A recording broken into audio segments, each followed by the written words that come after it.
Good morning प्यारे बच्चों, मैं हूं आपके एजुकेटर पूर्णिमा और हम करेंगे वर्कशीट नंबर 8। सब्जेक्ट है आपका हिंदी, बस की यात्रा, और आज डेट है 20 अक्टूबर।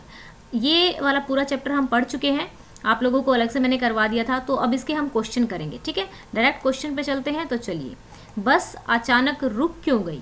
पेट्रोल की टंकी में छेद होने के कारण बस अचानक रुक गई थी। कितना फनी इंसिडेंट था ना ये वाला, जब हमने पढ़ा था कि बस जो है रुक जाती है। मालूम हुआ कि पेट्रोल की टंकी में छेद हो गया है। ड्राइवर ने बाल्टी में पेट्रोल निकालकर उसे बगल में रखा, नली डालकर इंजन में भेजने लगा। तो ये वाला डायलॉग मैं इतना हंसी थी इस डायलॉग पे। अब मैं उम्मीद कर रहा था कि थोड़ी देर बाद बस कंपनी के हिस्सेदार इंजन को निकालकर गोद में रख लेगी और उसे नली से पेट्रोल पिलाएंगे, जैसे माँ बच्चे के मुंह में दूध की शीशी लगाती है। अगर आप इस चैप्टर को पूरा पढ़ोगे तो बहुत मज़ेदार चैप्टर है। एटलीस्ट आपको अपनी क्लास का ये चैप्टर तो अच्छे से पढ़ना चाहिए। तो मैं वीडियो का लिंक आपको दे दूंगी, इसमें अगेन फिर से वही पूरा चैप्टर जहाँ पे मैंने पढ़ाया हुआ है, तो आप वहाँ से देख लेना। तो चलो बच्चों, अब करते हैं क्वेश्चन। लेखक को किस पर भरोसा नहीं था और क्यों? लेखक को बस के किसी भी हिस्से पर भरोसा नहीं था, क्योंकि बस बहुत पुरानी और खस्ता हाल थी। अच्छा बच्चों, ये बताओ, अगर आपको ऐसी बस में ट्रेवल करना पड़ जाए, आपको पहले ही दिख रहा हो कि हाँ भाई बस तो ऐसी है, खटारा है, क्या आप उस बस में जाओगे? लेखक हर पेड़ को अपना दुश्मन क्यों समझ रहा था? लेखक को डर लग रहा था कि कहीं बस इन पेड़ों से टकरा ना जाए, इसीलिए लेखक हर पेड़ को अपना दुश्मन समझ रहा था। जैसे क्या हो रहा था कि एक पेड़ से बस गुजरती तो उसको लगता बस यहाँ टकराएगी, फिर वो अगले पे पहुंचती तो बेचारा अगले पे डर जाता। तो इस तरीके से जो है लेखक को बहुत डर लग रहा था कि कहीं अब तो, और बाद में तो वो लोग उम्मीद ही छोड़ देते हैं। लेखक ने बस को बेचारी क्यों कहा?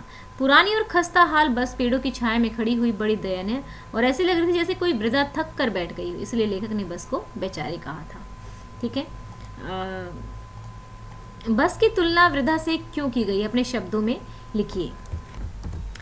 बस बहुत पुरानी और खस्ता हाल थी, उसे देखकर ऐसा लग रहा था कि वह चल भी नहीं पाएगी, इसलिए बस की तुलना वृद्धा से की गई है।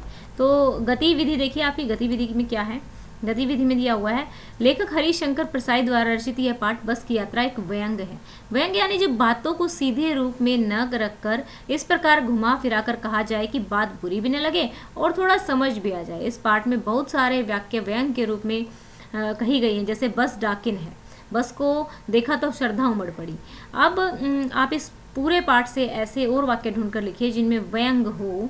आप इस पाठ पर आए अब तक के कार्यपत्रक और पाठ्य पुस्तकों की सहायता भी ले सकते हैं, बिल्कुल लेनी पड़ेगी आपको।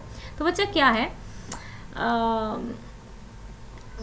मीन्स आज तक के जितने भी मैंने व्यंग पढ़े हैं ना, मतलब कभी हिंदी, वैसे बहुत टाइम से, लाइक हम जब स्कूल में थे हिंदी पढ़ते थे, फिर अब आप लोगों के साथ पढ़ रहे हैं, हिंदी की जो मैगजीन्स होती हैं वो कभी पढ़ लेते हैं।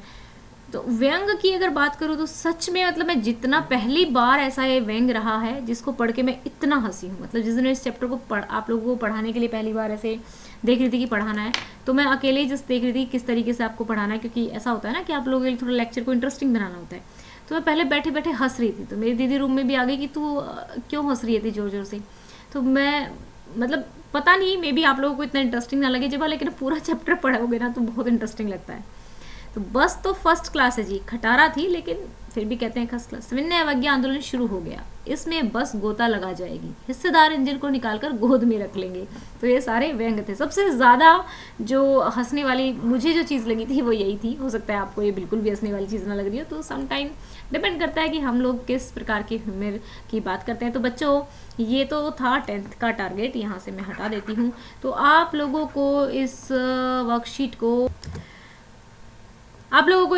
को पहुंचाना है 600 लाइक्स तक, एंड हमारा बड़ा वाला टारगेट है हमें इस मंथ के एंड तक 100 के अक्टूबर बोल रही हूँ, 100 के सब्सक्राइबर हो जाना है। एंड उसके लिए आप लोगों की हेल्प चाहिए, आप लोगों को वीडियोस को शेयर करना है, चैनल को सब्सक्राइब करना है। Thank you, have a nice day, may God bless you.